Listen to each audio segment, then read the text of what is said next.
களங்கம் இத்துலகம் கழிப்புறமை நெறி விளங்க என்னுள்ளே விளங்குமை பொருளே மூவிரு நிலையின் முடிநடு முடிமை ஓவர விளங்கும் பொறுமைமை பொருளே எழுநிலை இசையே இன்புருகாகி வழுநிலை நீக்கி வயங்குமை பொருள். நோய் என்னென்ன பெயர்களால அழைக்கலாம் அப்படின்னா வெள்ளை அப்படின்னு சொல்லலாம். நோய் பேரே வெள்ளை. வெள்ளை நோய், அப்புறம் வெட்டை நோய், அப்புறம் பிரமியம், அப்புறம் தந்தி மேகம். ஆனா வெள்ளை வெட்டை அப்படிங்கிறது வழக்கத்துல இருக்கு. அதை சொல்லும் போதே வெட்டை சூடு அப்படின்னு சொல்லுவாங்க. இந்த சூடு குளிர்ச்சி கான்செப்ட் மாடர்ன் சயின்ஸ்ல பேசப்படலைன்னாலும் இந்த வெட்டை நோயை பொறுத்த வரைக்கும் சூடு கான்செப்ட, சூடு குளிர்ச்சி கான்செப்ட் பேசியே தீர்றாங்க. சித்த மருத்துவம் இதை கணக்குல எடுத்துக்குது. உடல் உஷ்ணம் அதிகமாகிறதுனால முதன்மையா இந்த நோயானது, உடல் உஷ்ணம் அதிகமாகிறதுக்கு அங்க என்ன வேலை இருக்கு, எந்த உஷ்ணத்தால இந்த நோய் வருது அப்படின்னா, முக்கியமா காம அக்னி, காம வெப்பம் ஒரு உடலில் அதிகரிக்கும் பொழுது அங்க வெட்டை நோய் உற்பத்தி ஆகிறதுக்கு 40% மேல வாய்ப்பு இருக்கு. இது பால்வினை நோயில நம்ம சேர்க்கிறோம். ஏன்னா அந்த நோய் உற்பத்தி ஆகிறதே காமம் அப்படிங்கிற இடத்துல இருந்துதான். இந்த நோய் ஒரு காலத்துல 45 வயசுக்கு மேல இருக்கிறவங்களுக்கு தான் இந்த நோயால பாதிக்கப்படுவாங்க. ஆனா இந்த காலத்துல அந்த நோய் 18 வயசுல இருந்து வருது. 18 வயசுலதான் அந்த நோய் வெளியே தெரிய ஆரம்பிச்சிருது.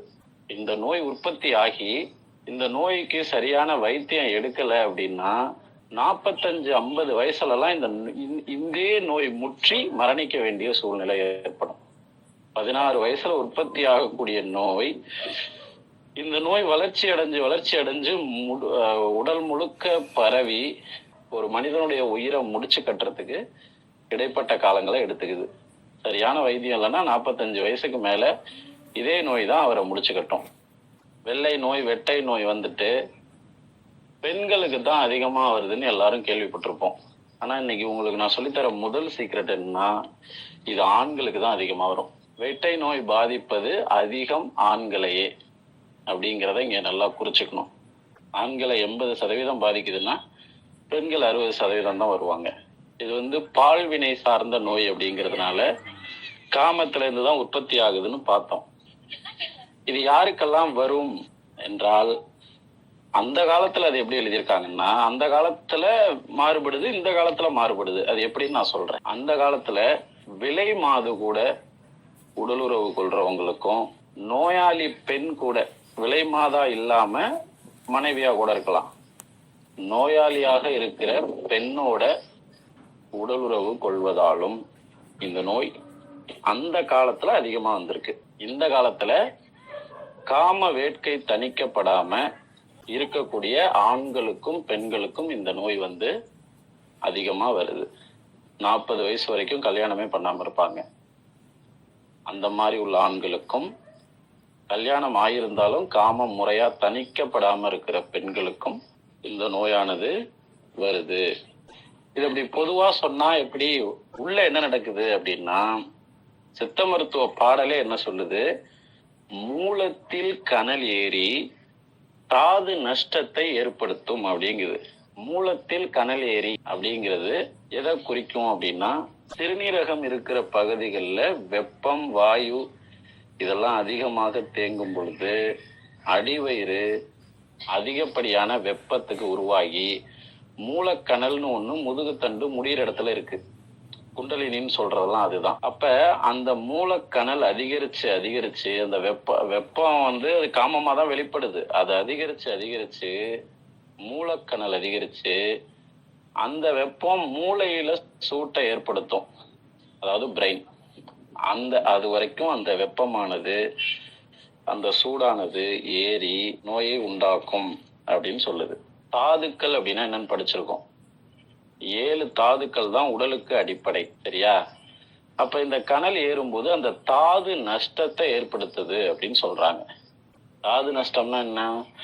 நம்ம சாப்பிட்றதுல இருந்து கிடைக்கக்கூடிய ரசம், ரத்தம், சதை, எலும்பு இதெல்லாம் உடம்புல சரி விகிதமா இல்லாம இருக்கிறதையும் பால்படுத்துது, மீண்டும் உருவாகாமையும் பால்படுத்துது அப்படிங்கிறது கருத்து. என்ன நடக்குது அப்படின்னா, சிறுநீரகத்திலிருந்து உருவாகிற சீலுக்கு பேரு தான் இந்த வெட்டை அப்படிங்கிறது. சிறுநீரகத்துல நோய்கள் பல வகையா பிரியுது, அதுல ஒரு நோய்க்கு பேரு இந்த வெட்டை. அதை நம்ம ஆங்கிலத்துல இன்ஃபெக்ஷன், இன்ஃப்ளமேஷன் அப்படிலாம் சொல்லிக்கிறோம். அப்ப அங்க இருக்கிற சீலானது எப்படி வெளிப்படும் அப்படின்னா, பெண்ணுக்கு மாதவிடாய் 2 நாளைக்கு முன்னாடியும் பின்னாடியும், ஆணுக்கும் அதே வெள்ளை திரவம் போன்ற ஒரு திரவம் வெளியேறும். 2வது சீக்ரெட் என்னன்னா, சர்க்கரை நோய் வர்றதுக்கு வெட்டை தான் அடிப்படை. வெட்டை வராம சர்க்கரை நோய் உலகத்துல இருக்கிற யாருக்கும் வராது. இந்த வெட்டை நோயை தான் இந்த காலத்துல எய்ட்ஸ்ன்னு சொல்றாங்க, அந்த காலத்துல அதை நம்ம வெட்டைன்னு சொல்லியிருக்கோம். அப்ப பால்வினை நோய் என்பது தவறான உடலுறவு பழக்கத்தால் மட்டுமே வராது, தணிக்கப்படாத காமத்தினாலும் வரும் அப்படிங்கிறத புரிஞ்சுக்கணும். வெட்டை நோயே வளர்ச்சி அடைஞ்சு போயிட்டு இருந்ததுன்னா அது HIV இந்த மாதிரிலாம் நம்ம சொல்லிக்கிறோம். அது அடுத்த கட்டத்துக்கு போகுது அப்படின்னா தான் அது நீரிழிவு அப்படிங்கிற இடத்துக்கு போகும். நம்ம தொடர்ச்சியா வரிசையா பார்த்துட்டு வர்றதுனால ஒரு நல்ல புரிதல் உங்களுக்கு கிடைக்கும்னு நான் நம்புறேன். இன்னும் நம்ம சிறுநீரகத்தை பத்தி எல்லாம் பார்க்கல, இன்னும் நம்ம நீரிழிவை பத்தி எல்லாம் பார்க்கல. அதுக்கு முன்னாடியே வெட்டை பார்க்கறதுனால உங்களுக்கு அங்கிட்டு போகும்போது இன்னும் நல்ல புரிதல் ஏற்படும்.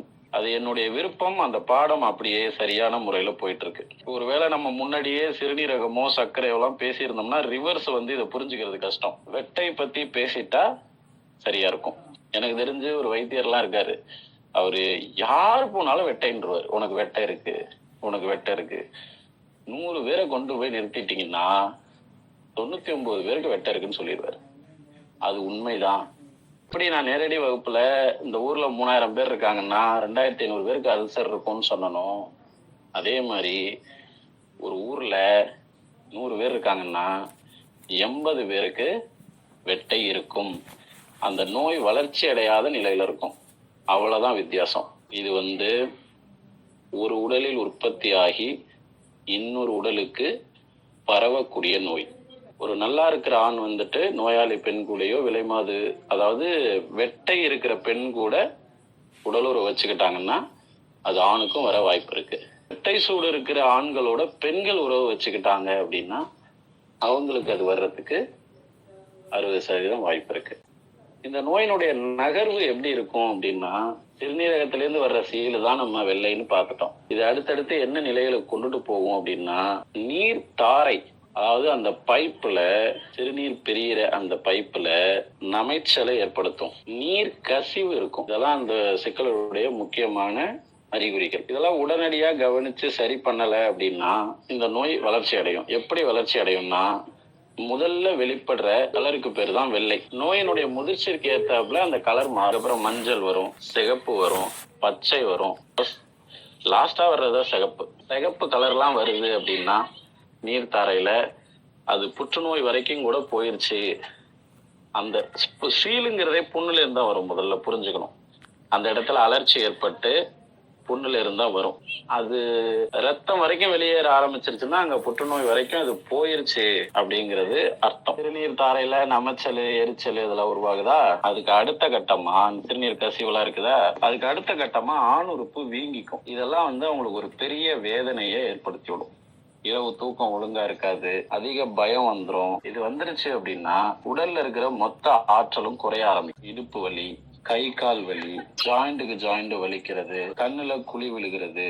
அதுக்கப்புறம் உருவாகிறது தான் மேக நீர். இந்த மேக நீர் ஏன் உருவாகுது அப்படின்னா, அந்த வெப்பத்தை அந்த சூட்டை சமாளிக்க உடம்பு உற்பத்தி செய்யற செயற்கையான நீர். ஒரு வைத்தியருக்கு அந்த வெட்ட சூடு தெரியலன்னா சர்க்கரைக்கு என்னதான் வைத்தியம் பார்த்தாலும் முதல்ல தெரிஞ்சிருக்க வேண்டியது வெட்டைங்கிறது தான் அடிப்படை.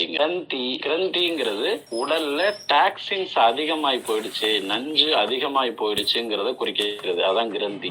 அது தோல் நோயோட சம்பந்தப்பட்டது. அதுக்கப்புறம் தான் நீரிழிவு, அதுக்கப்புறம் தான் முடக்குவாதம் அப்படிங்கறதெல்லாம். இதுதான் என்னுடைய வரிசை நிலை. அதாவது மனித உடலை சாதாரணமா புரிஞ்சுக்க கூடாது அப்படின்னு சொல்லுவேன். இன்னைக்கு புரிஞ்சுக்கிறதுக்கு கூட உங்களுக்கு சரியான வார்த்தைகள் கிடைக்காது.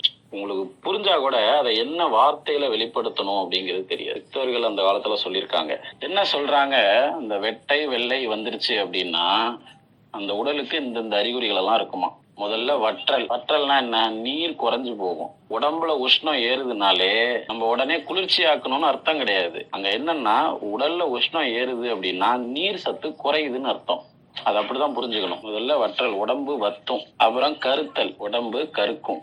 அப்புறம் உளைதல், பள்ளிக்கூடத்துக்கு வரலாம், உளைதல். அப்புறம் கனத்தல், 2 சுழினா கனத்தல். அப்புறம் சோர்தல், சோர்ந்து போயிடும் ஆளு. எவ்வளவு அறிகுறிகள் இருக்குன்னு பாருங்க. இது எல்லா அறிகுறியும் ஒரே ஆளுக்கு இருக்கணும்னு அவசியம் இல்ல.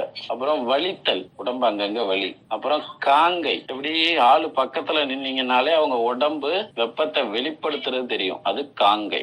அப்புறம் குளிர்ச்சி, உடம்பு குளிர்ந்து போயிடும். வெப்பத்தை வெளிப்படுத்தி அப்புறம் இருக்கிற மொத்த தாதும் கரைஞ்சிடக்கூடாதுங்கிறதுனால உடம்பு செயற்கையா குளிர்ச்சியை உருவாக்கும், அது குளிர்தல். அப்புறம் காய்தல், இந்த காய்தல்ங்கிறதுலதான் காய்ச்சல்லாம் வரும், திடுக்குன்னு காய்ச்சல் வரும். அப்ப உள்ளுக்குள்ள இவ்வளோ வேலை நடந்துட்டு இருக்குங்கிறது புரியணும். எடுத்தோன்னா காய்ச்சல் வருதுன்னா அது உடனே டாக்ஸின்ஸ் தான் அப்படின்னு புரிஞ்சுக்க கூடாது. அப்புறம் ஒளி குன்றல், வெளிச்சத்துக்கு வர்ற ஒளி குன்றல். முகக்கலை மாறும். நோய் நமக்கு இதுதான்னு சரியா புரிஞ்சிருச்சுன்னா அதுக்கு என்ன சொல்லணுங்கிறது நமக்கு வந்துடும். இதுல கட்டிகள் வரலாம், கற்றாழை நாற்றம் எடுக்கும், பெண்களுக்கெல்லாம் மீன் கவிச்சையே எடுக்கும். சிறுநீர் முழுமையா வெளியேற முடியாம அடி வயிற்றுல சிக்கி கனத்து குத்தும். அந்த வார்த்தையில அப்படி எழுதிக்கணும். அது எப்படி? கனத்து குத்தலை ஏற்படுத்தும், குத்தல் வலி அங்க இருக்கும். அப்புறம் இன்னும் அவங்களுக்கு என்னென்ன சிம்டம்ஸ் இருக்கும் அப்படின்னா, தூக்கம் சரியான முறையில இருக்காது, பசி இருக்காது, சாப்பிட்டாலும் ருசி இருக்காது. ரெண்டும் வேற வேற. சாப்பிட்டும் ருசி தெரியல அப்படின்னா உடல் அந்த அளவுக்கு தாது நஷ்டம் ஆயிருக்குன்னு அர்த்தம். சாப்பிடலாம் முடியுது, ஆனா ருசி தெரியல. இப்ப இந்த பிரச்சனை எல்லாம் சக்கரை வியாதிக்காரவங்களுக்கு பெரிய லெவல்ல இருக்கும். அதான் பிரச்சனைங்க. இதெல்லாம் அந்த வெட்டைங்கிற போது சாதாரணமா உருவாகும். இது அப்புறம் வாய் கசப்பு இருக்கும், வாந்தி வரும், மயக்கம் இருக்கும். பித்தம் தலைக்கு ஏறினதுனால மயக்கம் இருக்கும். உணவு எடுக்கவே முடியாது. பசி இருந்தாலும் ருசி இருந்தாலும் உணவு உள்ள எடுக்காது. அப்புறம் மலக்கட்டு ஏற்பட்டுரும். உடம்புக்கு தெம்பே இல்லைங்கிறதுனால மலை கட்டு, அது வெளியில தள்ள முடியாம மலை கட்டு ஏற்பட்டுரும். ஆசன கடுப்பு அப்படிங்கிறது உருவாகும். பகல்ல உறங்கிக்கிட்டே இருப்பாங்க. அப்புறம் ஏன் எதுக்குன்னு தெரியாம ஒரு விஷயத்த நாயா பேயா அலைஞ்சு செய்வாங்க, பேய் போல அலைவாங்க. ஒரு விஷயத்த நம்ம சாதாரணமா செய்யற விஷயத்துக்கு கூட அந்த ஒரு பேய் அலைச்சல் அப்படிங்கிறத காட்டிக்குவாங்க. நரம்பு குத்தல் இருக்கும், விழா எலும்புல வலி இருக்கும், வாயிலையும் உடம்புலையும் நீர் பற்றாக்குறை உருவாகும். மெயினா வறட்சி ஏற்படும். அப்புறம் அந்த சுருக்குன்னு குத்துறது இருக்கும். அதெல்லாம் தனியாவே எழுதிக்கிங்க. சிறுநீர் சிக்கி குத்துறது வேற, சிறுநீர் சிக்காமலே குத்தல் இருக்குது அப்படின்னா அது கொஞ்சம் வேற மாதிரி கவனிக்கணும். ஆண்களுக்கு சுக்கிலம் அவங்கள அறியாமலே சொட்டு சொட்டா வெளியேறிட்டு இருக்கும். கல்லடைப்பு வரும். கல்லடைப்புனா என்ன? இன்னைக்கு நம்ம சொல்ற சிறுநீரக கற்கள். அப்புறம் மனக்கிலேசம் ஏற்படும். மனக்கிலேசம் அப்படின்னா முறையற்ற காம உணர்வுகள் ஏற்படும். அந்த வலி எப்படி இருக்கும் அப்படின்னு சொல்லி சித்த மருத்துவத்துல உதாரணம் எப்படி இருக்குன்னா, ஒரு இரும்பு கம்பிய காய்ச்சி ஒரு குத்துனா எப்படி இருக்குமோ அந்த சிறுநீர் கடுப்பானது அப்படி இருக்கும்னு சொல்றாங்க. அப்புறம் அந்த நீர் தாரையில புண்கள் ஏற்படும். இந்த வெள்ளை நோய் இருக்கிறவங்க அணிஞ்சிருக்கிற அந்த அண்டர்வேர் பார்த்தோம்னா யூரின் போயிட்டு அவங்க வாஷ் பண்ணாம அப்படி, அதனால அதுல உப்பு படிஞ்சிருக்கும், அதை பார்க்க முடியும் அப்படியே. இது பெண்களுக்கு ரொம்ப சர்வசாதாரணமா இருக்கும். ஆண்கள் கூட அங்கங்க கிடைக்கிற இடத்துல சிறுநீர் கழிச்சிடுறதுனால ரொம்ப ரேரு. பெண்களுக்கு அதிகமா பார்க்க முடியும். அந்த காலத்துல ஒரு பழமொழி இருக்கு, வெட்டை முத்தினால் கட்டை அப்படின்ட்டு.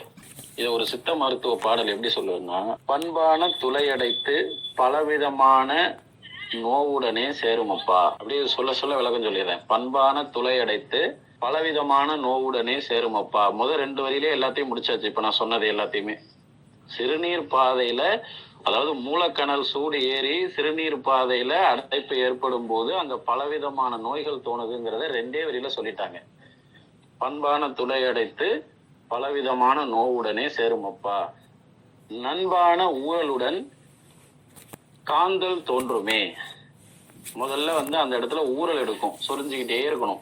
அதுக்கப்புறம் காந்தல், வெப்பம் அதிகமா இருக்குதுங்கிறத வெளியில புரிஞ்சுக்க முடியும். அதுதான் காந்தல் தோன்றுமே. தனப்புடனே குறுகுறுப்பு அழலும் தோன்றும். அந்த இடத்துல வெப்பம் உயர்ந்திருக்குங்கிறத புரிஞ்சுக்கலாம். வன்பான பரு போல கட்டி காணும். அந்த இடத்துல கட்டி உருவாகும். வளமான விஷக்கடியின் ரோகம் போல. எப்படி விஷக்கடி கடிச்சதுன்னா அந்த இடத்துல வந்து ரேஷஸ் உருவாகி அரிச்சு சொரிஞ்சுக்கிட்டே இருக்கிறோமோ, அந்த இடத்துல எப்படி நஞ்சு தேங்குமோ அது போல அந்த இடத்துல ரோகம் இருக்கும் அப்படிங்கிறாங்க. நண்பான தேகம் அது ரூபம் மாறி, ஆளுடைய மாற்றம் ஏற்பட்டுரும். ஆளு முன்ன இருந்த மாதிரி இருக்க மாட்டான். நலியுமே தேகம் அது நலியும் பாரே. இது எதனால உற்பத்தி ஆகும் அப்படின்னா, இந்த காலத்துல சில காரணங்களை தெரிஞ்சுக்குவான். மது, மாது, புகை, அதிக நேரம் கண் விழிக்கிறது. அதிக நேரம் கண் விழிக்கும் பொழுது அந்த விழி நரம்புகள்ல சோர்வு ஏற்பட்டு பார்வை குறைபாடு ஏற்படுறது. இந்த விந்து முந்துதல்ங்கிற பிரச்சனை எல்லாம் இவங்க தான் சொல்லுவாங்க. இவங்களுக்கு அந்த இடத்துல ஆற்றல் குறைஞ்சு போய் அவங்க காம உணர்வை நினைச்ச உடனே விந்து வந்துடும். அப்ப அந்த இன்பத்தை கூட முழுமையா அவங்களுக்கு அனுபவிக்க முடியாதுங்கிறது கருத்து. உடம்புல அங்கங்க கொப்பளங்கள் வர ஆரம்பிக்கும். உடல் எடை குறையும். 100 டிகிரி வெப்பம் சாதாரணமா இருக்கும் அவங்க உடம்புல. கண்கள்ல சிவப்பு ஏறும். காதுகள் வழியா உஷ்ணம் வெளியில போறத உணர முடியும். மூளை வந்து சூடாயிரும், ரொம்ப சூடாயிரும். அதாவது கபால உஷ்ணம்னு சித்த மருத்துவம் சொல்லுது. இந்த நோய் வந்து வாதம், பித்த, கபத்துல எதுல வரும் அப்படின்னா பித்தத்துல உருவாகிற நோய். இது உடல் சூட்டுல பித்தத்துல உருவாகிற நோய். அது கபத்துல போய் முடிவடையும். விந்து நீர்த்து போதல் அப்படிங்கறதெல்லாம் இதுலதான் உருவாகும். இத அப்படியே அதிகரிச்சுக்கிட்டே போச்சு அப்படின்னா மலட்டுத்தன்மை உருவாகும். எரிச்சல் இருக்கும், அரிப்பு இருக்கும், உப்பு பூத்து இருக்கும். இதெல்லாம் அதனுடைய அறிகுறி. தலை பாரம் இருக்கும். உடல் உஷ்ணமாகி செயற்கையான நீர் உருவாகி தலை பாரம் இருக்கும். ரொம்ப தூரம் நடக்க முடியாது இவங்களால. ஒரு 1/2 கிலோமீட்டர் கூட நடக்க முடியாது. ரொம்ப டயர்ட் ஆயிடும். குழந்தையின்மைக்கு இது ஒரு முக்கியமான காரணம். வெட்டை நோய்க்கு சரியா வைத்தியம் பார்க்க தெரிஞ்சிருந்தாதான் ஒரு சித்த மருத்துவம். எவ்வளவு பெரிய சக்கரை வியாதியோட போனாலும் உனக்கு வெட்டை இருக்குன்னு சொன்னாதான் ஒரு வியாதியினுடைய மூலத்தை பாக்குறாருன்னு அர்த்தம். எடுத்தோன்னா ஒரு சித்த மருத்துவர்கிட்ட போனீங்கன்னா சக்கரை வியாதினா அது அப்படியே சக்கரை வியாதின்னு அங்கீகரிச்சுக்க மாட்டேன். பழைய கால வைத்தியர்கள்லாம் வெட்டப்பான்னு சொல்லிடுவாங்க ஈஸியா. சக்கரை வியாதியை சந்திக்கிற ஆண்கள் அத்தனையுமே வெட்டையை கடந்துதான் வந்திருக்காங்க. ஒரு உதாரணத்துக்கு வெட்டை உருவாகி எத்தனை காலத்துக்கு அப்புறம் சக்கரை வியாதியா அது பரிணமிக்கும் அப்படின்னா குறைஞ்சபட்சம் ஒரு 5 இயர்ஸ். சர்க்கரைக்கு பல காரணங்கள் சொல்லுவாங்க. அதுல முதன்மையான காரணம், தவிர்க்க முடியாத காரணம் நோயா பார்க்கும்போது வெட்டை தான் அப்படிங்கறத புரிஞ்சு. வெட்டை நோய் ரொம்ப தீவிரமா இருக்கு. குளிர்ச்சியான மருந்துகள், உடம்ப குளிர்ச்சி செய்யக்கூடிய சில விஷயங்களை சித்த மருத்துவர்கள் எழுதி கொடுத்துட்றாங்க. அது ஹை லெவல்ல இருந்த வெட்டை வந்து கொஞ்சம் அப்படியே தனியறது தெரியுது. அப்ப அவ்வளவுதான் இதுக்கான தீர்வு அப்படின்னு முடிவு பண்ணிக்கிறாங்க. நம்மளை பொறுத்த வரைக்கும் என்னம்னா, குணப்படுத்தணுமா அப்படிங்கிறது தான் கேள்வி. அந்த கேள்விக்கு இவங்களுடைய மருந்துகள்ல தீர்வு இல்லை. தாதுக்களை கட்டி வச்சிருக்கிறதே காத்துதான். அங்க வந்து அந்த வெட்ட சூட முழுமையா தணிக்கணும்னா மூச்சு பயிற்சியை தவிர வேற என்ன அரைச்சு கொடுத்தாலும் அங்க வேலைக்கு ஆகாது. அது எல்லாமே தற்காலிக சாந்தி, அவ்வளவுதான். மக்களுக்கு அவ்வளவு தூரம்லாம் புரியாது. இவங்க நமக்கு தற்காலிக சாந்தி தான் பண்ணி கொடுக்குறாங்கிறதெல்லாம் மக்களுக்கு புரியாது. மக்களுக்கு அது போதும்ன்றாங்க. தற்காலிக சாந்தி பண்ணி கொடுத்தாலே போதுங்கிறது தான் மக்களுடைய நிலைமை. ரொம்ப பெரிய பிரச்சனைக்கெல்லாம் போகாம அந்த காலத்து சித்த மருத்துவர்கள்ட்ட எல்லாம் வெட்டையில இருக்கும் போதே வந்துட்டாங்கன்னா அவங்களுக்கு லட்டு மாதிரி ஈஸியா குணப்படுத்தி அனுப்பிச்சிருவாங்க. நம்ம மாணவர்கள் எல்லாருக்குமே வெட்டை இருக்கு. பொதுவுல சொல்றதுதான். அதிக குளிர்ச்சியை தாங்க முடியாத உடம்புக்கெல்லாம் வெட்டை இருக்குன்னு அர்த்தம். அதான் சொல்றேனே, வெட்டை இல்லாத மனிதர்களே இல்லைங்கும் போது அப்புறம் என்ன நம்ம மாணவர்கள் மட்டும் விதிவிலக்கா? ஒரு மருத்துவரா உங்களுக்கு என்ன நுட்பம் தெரியணும் அப்படின்னா, இந்த நோய்க்கு அப்புறம் இது வரும் அப்படின்னு சொல்ல தெரியணும். ஏன்னா நம்ம கிட்ட அவங்க ரெகுலரா ஃபாலோ பண்ணலன்னா கூட இதுக்கப்புறம் உனக்கு இது வரும்பா அப்படின்னு சொல்லி விட்டீங்கன்னா அவங்களுக்கு அது மண்டையில உறுத்திக்கிட்டே இருக்கும். அந்த பிரச்சனை வரும் பொழுது உங்க நினைவு வரும். ஆஹா, அன்னைக்கே சொன்னாப்ல, அவன் எங்க வேணாலும் போய் வைத்தியம் பார்த்துட்டு போறான், அது நமக்கு தேவையில்ல. மருத்துவத்துல கத்துக்க வேண்டிய நுட்பமே அதுதான். இதுக்கப்புறம் இது வரும். அப்ப இன்னைக்கு கொடுத்த குறிப்புகள் எல்லாம் வச்சு உனக்கு அடுத்தடுத்து இது வருங்கிறத சொல்லலாம். பயப்படாம சொல்லலாம். நோயாளிகளும் பயப்படக்கூடாது. அதுவும் இல்லாம அது அவங்கள பயமுறுத்துற வேலையும் கிடையாது. பயமுறுத்துறது வேற, எச்சரிக்கிறது வேற. இது வரும்னு சொன்னா எச்சரிக்கையா இருக்கணும். அவரை பயமுறுத்துற மாதிரி ஆகாதா அப்படிங்கிற கேள்விலாம் வரக்கூடாது. தொடர்ச்சியா நம்ம கிளாஸை கவனிச்சுக்கிட்டே வந்திருந்தீங்கன்னா புரியும். மூளை அப்படிங்கிறது மண்டையில இருக்கிறது மட்டும் இல்ல, ஜாயிண்ட்டுக்கு ஜாயிண்ட் இருக்கிற அந்த மஜ்ஜை தான் மூளை அப்படின்னு நான் ஏற்கனவே நம்ம வகுப்புல சொல்லியிருக்கேன். அப்ப இந்த நோய் ஏற்படும் பொழுது மூலத்தில் கனல் ஏறி மூளைய பாதிக்குது. அதனுடைய தாக்கமாக ஜாயிண்ட்டுக்கு ஜாயிண்டும் வலி வருது. இப்ப எல்லாருக்குமே மூளை எவ்வளவு சூடா இருக்குங்கிறத புரிஞ்சுக்கங்க. அழகா இதெல்லாம் சொல்லி வச்சு ஒரு 3 மண்டலத்துல இதெல்லாம் சரி பண்ணலாம். அவ்வளவு ஈஸியான பிரச்சனை தான். பொதுவா இது இளைஞர்களுக்கு தான் அதிகமா வருது. வாத பித்த கபத்துல இன்னும் இதுல ஒரு நுட்பம் பார்க்கணும் அப்படின்னா இது வந்து பித்த கபம். சிறுநீரக பகுதிகளில், கர்ப்பப்பை பகுதிகளில் சீல் உருவாகி அப்படி வெள்ளைப்படுதல் அதிகமாக இருக்கும் பொழுது, ஆணுக்கும் பெண்ணுக்கும் அப்படி வெள்ளைப்படுதல் இருக்கும் பொழுது அது பித்த கபம். வெட்டையின் காரணமாக மூளை சூடு ஏறி இருக்கு அப்படின்னா அதுக்கு பேரு வெட்டை பித்தம். அப்ப சித்த மருத்துவத்துல இதுதான் நுணுக்கமே. மூளையில என்ன வியாதி வந்தாலும் மூளையில சூடு ஏறத்தான் செய்யும். கல்லீரல் வெப்பம் அடைஞ்சா கூட மூளை சூடு ஆகும். அப்ப என்ன நோயினால அந்த மூளை வந்து அளவுக்கு அதிகமான பித்தத்தை சமாளிக்குது அப்படிங்கிறது கூட அழகா பேர் வச்சிருக்கிறாங்க. மூளை சூடுங்கிறது நேரடியா வெட்டையை குறிக்கிற வார்த்தை தான், பெரிய வித்தியாசம் கிடையாது. அது நம்ம காரணி பேரா சொல்றோம். மூல சூடு அப்படிங்கிறது அது ஒரு நம்ம மருத்துவத்துல படிக்கிற காரணி. அது நோயா நம்ம எடுத்துக்க தேவையில்ல. வெட்டை வெள்ளை அப்படிங்கிறது தான் நோயினுடைய பேரு. நம்ம ஒவ்வொரு காரணியா படிக்கும்போது இப்ப மூலத்தில் கனல் ஏரி அப்படிங்கிறது அது காரணி, அது நோய் கிடையாது. அது மாதிரி அது மூல சூடு. இப்ப அவங்க நீர் கடுக்கிறத தான் நிறைய பேர் மூல சூடுன்னே சொல்லுவாங்க. எனக்கு மூல சூடு பிடிச்சிருச்சு, அந்த பிறப்புறுப்பு பகுதிகள் எல்லாம் வந்துட்டு சிறுநீர் கடுகடுன்னு போகுது, அந்த இடத்துல வெப்பம் உஷ்ணம் அதிகமா இருக்குதுங்கிறதான் மூல சூடுன்னு புரிஞ்சுக்குவோம். மூல சூடாதான் அது ஆரம்பிக்குது. அது மலச்சிக்கல், மூலம் வெளியில வர்றது, உள் மூலம் வெளி மூலம், அது அங்கிட்டு கிளை அடிக்க போகுதா இல்ல அது வெட்டையா மாற போகுதாங்கிறது அது அவங்கவுங்க உடலை பொறுத்து மாறுபடும். இப்ப வந்து நம்ம இந்த வெள்ளை வெட்டை உருவாகிறதுக்கு காமம் தான் அடிப்படைன்னு சொல்லியாச்சு. அதனால இது பால்வினை நோய். அது வந்துட்டு காமம் தனிஞ்சவங்களுக்கு கூட மூல சூடு ஏற்படலாம். அதுக்கு நம்ம உணவு பழக்கம், அவங்களுடைய பழக்க வழக்கங்கள் காரணமா இருக்கலாம். மூல சூடு ஏற்படுறதுக்கு காமம் காரணமா இருக்கணுங்கிற அவசியம் இல்லை. ஆனா இந்த வெட்டை வெள்ளைக்கு காமம் அடிப்படை. ஆணுக்கும் பெண்ணுக்கும் தாம்பத்தியம் முறையாக இல்லை என்றால் இது வரும். ஏதாவது ஒரு பெண் வந்துட்டு எனக்கு வெள்ளை ஏற்படுது அப்படின்னு சொன்னா போய் உன் கணவனை கூட்டிட்டு வா, வெள்ளை ஏற்படுறதுக்கு நீ காரணம் இல்ல, கணவர் தான் காரணம், அவருக்கும் உங்களுக்கும் நல்ல தாம்பத்தியம் இருந்ததுன்னா அது வராது அப்படின்னு பயிற்சி எல்லாத்தையுமே அவங்களுக்கு தான் கொடுக்கும். ஒரு பொதுவா இந்த தமிழ் மருத்துவத்துல சிறுநீரகம் சார்ந்து ஒரு இன்ஃப்ளமேஷன் இருக்கு அப்படின்னு சொல்லியாச்சுன்னா தமிழ் மருத்துவத்தை பொறுத்த வரைக்கும் அது அந்த நுட்பம் இன்னைக்கு இருக்கிற எந்த மருத்துவருக்கும் தெரியாது. ஆனா ரொம்ப நான் சொல்றது பழைய கால மருத்துவர்களுக்கு தெரியும். அதாவது இன்னைக்கு 60-70 இருக்கிறவங்களுக்கு தெரியும். சிறுநீரகம் சார்ந்த இன்ஃப்ளமேஷன் இருந்துச்சு அப்படின்னா கணவன் மனைவி 2 பேருமே மருந்து சாப்பிடணும். ஏன்னா அவங்க தாம்பத்தியத்துல ஈடுபடுவாங்க அப்படிங்கிற ஒரு காரணத்தினால. கணவனுக்கோ மனைவிக்கோ யாருக்கோ ஒருத்தருக்கு பிரச்சனை இருந்தாலும் 2 பேரும் சாப்பிடணும் மருந்து. நோய்களை வகை வகையா பிரிச்சதுலாம் நம்ம ஆளுங்க கிட்ட பஞ்சமே கிடையாது. அக்கு வேற ஆணி வேற பிரிச்சிருக்காங்க. வாதம் அப்படின்னா 84, மேகம் அப்படின்னா 20, இப்படியே எண்ணிக்கையில போய்கிட்டே இருக்கும். கூட்டி கழிச்சு 4448க்கு கொண்டு வந்துருவாங்க. அப்போ ஒரு நோயே இவ்வளவு பாதிப்பு ஏற்படுத்துதுன்னா ஒவ்வொருத்த உடம்புலயும் ஒரு நோயா இருக்குது, அங்க எத்தனை கிளைகள் இருக்கும். அது எல்லாத்தையும் அக்கு வேற ஆணி வேற பார்த்து நம்ம சொல்லிடணும். அப்புறம் வழக்கம் போலதான் எப்போதுமே நான் உங்களுக்கு கொடுக்குற மருந்துகள், காய்கறிகள், உணவு முறைகள், கீரைகள் இது எல்லாமே சப்போர்ட்டுக்கு தான். நம்ம ரெகுலரா சொல்றதுதான் நல்ல தூக்கம், அதிகாலை குளியல், மூச்சு பயிற்சி, அப்புறம் சில ஸ்டாண்டர்டா நம்ம ஒரு 10 சொல்லுவோம் இல்லையா, அதுதான். இதை அதுக்கு அப்படியே பொருத்திக்கணும். அதுக்கப்புறம் சில விஷயங்களா என்ன செய்யலாங்கிறத பார்க்கலாம், சொல்லித்தரேன். வெட்டை வந்துருச்சுன்னா கட்டை அப்படிங்கிறது நோய்க்கும் சொல்றாங்க. அதே நேரத்தில் அதுக்கு இன்னொரு அர்த்தம் இருக்கு.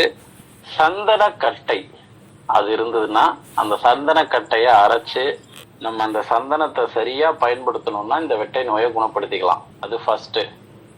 இன்னைக்கு வந்துட்டு அந்த சந்தன ஆயில் வந்து கிடைக்குது. அது ஒரிஜினலா வேணும் அப்படின்னா ரேட்டு கூட வரும். ஒரு 1500 2000 கூட சொல்லுவாங்க. அமேசான்ல ஆர்டர் போட்டு வாங்கிக்கிங்க. சந்தன ஆயில் இதுக்கு நல்ல மருந்து. நாவல் பழம் வந்து இதுக்கு ஒரு நல்ல மருந்து. அதை எப்படி வேணாலும் மருந்தா பயன்படுத்தலாம். இப்ப நான் நாவல் பழம்ட்டேன். நாவல் பழத்தை எப்படி எல்லாமோ பயன்படுத்தலாம். நாவல் பழ சூரணமா கொடுக்கலாம், அதை வந்து லேகியமா பண்ணி கொடுக்கலாம். இப்படி பல வகைகள்ல அதை கொடுக்க முடியும். ஆனா எதுவுமே இல்லை, நான் நாவல் பழமாவே சாப்பிட்டுக்கிறேன் அப்படின்னா பரவாயில்ல, அதுவும் நல்லதுதான். அது பெரு நன்னாரி. நன்னாரியில வந்து சின்னதுக்கு இருக்கும், அது வேண்டாம். இதுக்கு பெரிய நன்னாரி தான் நல்லா இருக்கும். அதை நல்லா இப்போ இடிச்சுக்கணும். அதெல்லாம் பெரு நன்னாரி எல்லாம் வந்துட்டு நீங்க மிக்சியில போட்டீங்கன்னா மிக்சி உடைஞ்சிரும். அதை நல்லா பொடிச்சு தேன்ல கலந்து பயன்படுத்திக்கலாம். அப்புறம் நான் சொன்ன மாதிரி வெட்ட பித்தம், மூளையில சூடு அதிகமா ஏறிடுச்சுன்னா என்ன பண்ணலாம் அப்படின்னா, இஞ்சிய நல்லா தோல் நீக்கிறணும். ஒரு ஆளுக்கு செய்யற மருந்து நான் சொல்றேன். இஞ்சிய தோல் நீக்கிட்டு ஒரு 1/4 கிலோ எடுத்துக்கலாம். அது நிறைய வரும், இன்னும் கூட கம்மியா எடுத்துக்கோங்க. அது ரேஷியோக்கு தகுந்த மாதிரி எடுத்துக்கோங்க. இது வெட்ட பித்தத்துக்கு. இஞ்சிய தோல் இது செஞ்சு பாக்குறதுக்கு தான், அதுனா ரொம்ப கம்மியான குவான்டிட்டியில தான் பயன்படுத்தணும், செஞ்சு பாக்குறதுக்கு. இஞ்சி தோல் நீக்கியது 1/4 கிலோ, பசும் பால் அது ஒரு 100 ml, நல்லெண்ணெய் ஒரு 100 ml. இதை நல்லா பொடிச்சு இஞ்சியில இருந்து சாறு எடுத்துக்கணும். இஞ்சி சாறு தான் நமக்கு வேணும். 1/4 கிலோ இஞ்சி, 100 ml பால், 100 ml நல்லெண்ணெய் எடுத்துக்கிட்டு இதை 3 ஒன்னா கலந்து மிதமான வெப்பத்துல, ரொம்ப இது பண்ணிடக்கூடாது, மிதமான வெப்பத்துல ஒரு மெழுகு பதம் வந்தா போதும். ஒரு திக்கான ஆயில் மாதிரி வந்துச்சுன்னா போதும். அந்த அளவுக்கு லேசா கொஞ்சம் கொதிக்க விட்டு, லேசா கொதிச்சதுன்னா போதும். அந்த லெவலுக்கு அதை எடுத்துட்டோம் அப்படின்னா, அதுல இருந்து ஒரு 2-3 ஸ்பூன் மட்டும் எடுத்துக்கிட்டா போதும் ஒரு தலைக்கு. இது தலையில தேய்க்கிறது. தலையில தேய்ச்சிட்டு கொஞ்ச நாள் குளிச்சுட்டு வந்தோம் அப்படின்னா அந்த வெட்ட பித்தம் குறையும். ரத்த கொதிப்பு, பிரஷர் எல்லாம் இருந்துச்சுன்னா சரியாகும். இளஞ்சூடுல மெழுகு பதம் வரணும், அதை மட்டும் பாத்துக்கோங்க. இது தலையில தேய்ச்சி குளிச்சுக்கிட்டே வரணும். ஒரு மண்டலம் ரெகுலரா தினமும் தேய்ச்சி குளிச்சுக்கிட்டே வந்தா கூட ஒரு நல்ல நிலையை கொடுக்கும். அப்புறம் உள்ளுக்கு சாப்பிடுற ஒரு மருந்து, பொடுதலை மூலிகை, ஓரிதழ் தாமரை, இது நல்லா சம அளவு எடுத்து அரைச்சு மோர்ல கலந்து உள்ளுக்கு குடிக்கலாம். இது ஒரு நல்ல மருந்து வெட்டைக்கு. அப்புறம் கீழா நெல்லியும் இதுக்கு நல்லா வேலை செய்யும். இதே மாதிரி கீழா நெல்லியையும் குடிக்கலாம். சந்தனத்தை ஆயிலாவும் பயன்படுத்தலாம். நேரடி சந்தனத்தை நெற்றியில திலகமாலாம் வச்சுக்கும் போது நல்லா வேலை செய்யும். அப்புறம் அந்த இன்ஃபெக்ஷன்லாம் இருக்கிறதுனால வேப்ப இலையை நீங்க எப்படி வேணாலும் பயன்படுத்தலாம். வேப்ப இலை சரியா பயன்படுத்தினீங்கன்னா அதுல இருக்கிற இன்ஃபர்மேஷன்லாம் கொஞ்சம் குறையும். மஞ்சளை பயன்படுத்தலாம். மஞ்சள் எல்லாம் இதுக்கு நல்ல மருந்து. குப்பைமேனியை பயன்படுத்தலாம், அதுவும் நல்ல மருந்து. காய்கறியாக பீக்கங்காய், புடலங்காய், சுரக்காய், வெண்டைக்காய், சவுசவு, முள்ளங்கி இதெல்லாம் சேர்த்துக்கலாம். சூடு இருக்கிற பழங்களையும் காய்கறிகளையும் தவிர்த்துட்டு இதெல்லாம் பயன்படுத்திக்கலாம். நீர் காய்கறிகள் பயன்படுத்தலாம். சோற்று கற்றாழை இதுக்கு அற்புதமா வேலை செய்யும். நான் சோற்று கற்றாழை, இஞ்சியும் சோத்து கற்றாழையும் நான் பல இடங்கள்ல சொல்லவே மாட்டேன். ஏன்னா இன்னைக்கு இருக்கிறவங்களுக்கு அதெல்லாம் தெரியாம பயன்படுத்தினாங்கன்னா அது சூட்டை கிளப்பி தான் விடுமே தவிர தணிக்காது. அதனால இதுக்கு பயன்படுத்தலாம். நேரடியான மருந்து. சோற்று கற்றாழை எடுத்து பனை வெல்லத்தை அதுல கொஞ்சோண்டு கலந்து ஒரு உருண்டை மாதிரி உருட்டி சாப்பிட்டுக்கிட்டே வந்தாங்கன்னா வெட்டைக்கு அற்புதமான மருந்து. அது நாட்டு மருந்து கடையில சதாவரி நெய் அப்படின்னு ஒண்ணு கிடைக்கும், அது வாங்கி பயன்படுத்தலாம். அமிர்தவல்லி லேகியம் இதுக்கு ஒரு அற்புதமான மருந்து, நாட்டு மருந்து கடையில கிடைக்கும். செங்குமரி தைலம் அப்படின்னு ஒண்ணு கிடைக்கும், அதுக்கு இது அற்புதமான மருந்து. இவங்க முடிஞ்ச அளவுக்கு புரத சத்து உள்ள உணவுகள், கொழுப்பு சத்து உள்ள உணவுகளை எடுத்துக்கலாம், இவங்களுக்கு செட் ஆகும். பிரம்மத்தண்டு அப்படின்னு ஒரு மூலிகை இருக்கு. இது வெட்டைக்கு நேரடியான மருந்து. சும்மா கட்டுப்படுத்துறதோ தணிக்கிறதோலாம் இல்ல, நேரடியா அப்படின்னா குணப்படுத்துறதுன்னு அர்த்தம். பிரம்மத்தண்டு இலைய எடுத்து அதை சாராக்கி குடிச்சுக்கிட்டு வந்தோம் அப்படின்னா இந்த நோய் கட்டுப்படும், சரியாகும். அத்தி மரத்தினுடைய வேர்ல இருக்கிற பட்டை 50 கிராம் எடுத்து தண்ணியில போட்டு காய்ச்சி குடிச்சுக்கிட்டு வந்தோம் அப்படின்னா நல்ல குணம் தெரியும். இதுவும் நேரடியான. அப்புறம் தாமரை கிழங்கு அதை எடுத்து பால்ல போட்டு கொதிக்க விட்டு, அதை நல்லா இடிச்சு பால்ல போட்டு கொதிக்க விட்டு சாப்பிடலாம், அதுவும் இதுக்கு அற்புதமான மருந்து. ஆவாரம்பூ இதுக்கு நல்லா பயன்படும். ஆவாரம்பூ டீ எல்லாம் குடிச்சோம்னா வெட்டை நோயை வளர்ச்சி அடைய விடாம பாதுகாக்கும். நம்ம சொல்லி கொடுக்குற பழக்க வழக்கங்கள் போதுமானது. அதோட இதை இணைச்சிங்கன்னா இந்த அளவுக்கான வைத்தியமே யாரு கையிலும் இல்லை இன்னைக்கு. இது பால்வினை நோய் அப்படிங்கிறதுனால பிரம்மத்தண்டு மூலிகை சிறப்பா பயன்படும். படைப்பு கடவுளே பிரம்மா தான். அந்த மூலிகைக்கு பிரம்மத்தண்டு அப்படின்னு பேர் வச்சிருக்கிறாங்கன்னா நேரடியான மருந்து. இப்ப சொன்ன மருந்துகளை வெட்டை இல்லாதவங்களும் பயன்படுத்தலாம், ஒன்னும் பக்க விளைவுலாம் ஏற்படாது. இதெல்லாம் சும்மா இருக்கிற டைம்ல, கேஷுவலான டைம்ல நீங்க வெயில் காலத்துல எல்லாம் பயன்படுத்திட்டு வந்தீங்கன்னா உங்களுக்கு தெரியாம கொஞ்சம் உருவாயிருந்ததுன்னா கூட அது சரியாயிடும். அப்புறம் இந்த பிறப்புறுப்பு பகுதிகளில் ஏதேனும் அரிப்பு, தடிப்பு இந்த மாதிரிலாம் விஷயங்கள் இருக்கு, புண்ணு இது மாதிரிலாம் இருக்குங்கிற பட்சத்துல கடுக்காய் நீரை வந்து நல்லா கொதிக்க வச்சு லேசான இளஞ்சூடுல அந்த இடத்துல சும்மா அப்படி அடிச்சு விடணும். அடிச்சு விட்டுக்கிட்டோம் அப்படின்னா அந்த இடத்துல இருக்கிற நோய் கிருமிகள்லாம் செத்து போயிடும். அப்புறம் உயர்தரமான இன்னர் வேர் பயன்படுத்தணும். 3 மாசத்துக்கு ஒரு முறை அந்த இன்னர் வேரை மாத்திரணும். ஆணா இருந்தாலும் பெண்ணா இருந்தாலும் சிறுநீர் தாரையில எல்லாம் தொற்று ஏற்படும் போது அதை கண்டுக்காம இருந்தாங்க அப்படின்னா அந்த நோய் கிருமிகள் பெருகி அங்க பெரிய ஒரு சிதைவை ஏற்படுத்தும். இந்த நோயினுடைய விகாரம் அதெல்லாம். இதுவரை மனித குலம் அறியாத சித்தர்கள் சொன்ன வர்ம மருத்துவ சூட்சும முறைகளை கற்றுக்கொண்டு வர்ம சிகிச்சையாளராக டிப்ளமா இன் வர்மா தெரப்பி மற்றும் அனைத்து தீராத வியாதிகளுக்கும் மருத்துவ சிகிச்சை பெற தொடர்பு கொள்ளவும் 6382857668. தமிழ் சித்தரியல் குருகுலம் மற்றும் அறக்கட்டளை. எங்களிடம் ஆன்லைன் மூலமாகவும் சிகிச்சை மற்றும் மருத்துவம் படிக்கலாம். இதுவரை மனித குலம் அறியாத சித்தர்கள் சொன்ன வர்ம மருத்துவ சூட்சும முறைகளை கற்றுக்கொண்டு வர்ம சிகிச்சையாளராக டிப்ளமா இன் வர்மா தெரப்பி மற்றும் அனைத்து தீராத வியாதிகளுக்கும் மருத்துவ சிகிச்சை பெற தொடர்பு கொள்ளவும் 6382857668. தமிழ் சித்தரியல் குருகுலம் மற்றும் அறக்கட்டளை. எங்களிடம் ஆன்லைன் மூலமாகவும் சிகிச்சை மற்றும் மருத்துவம் படிக்கலாம்.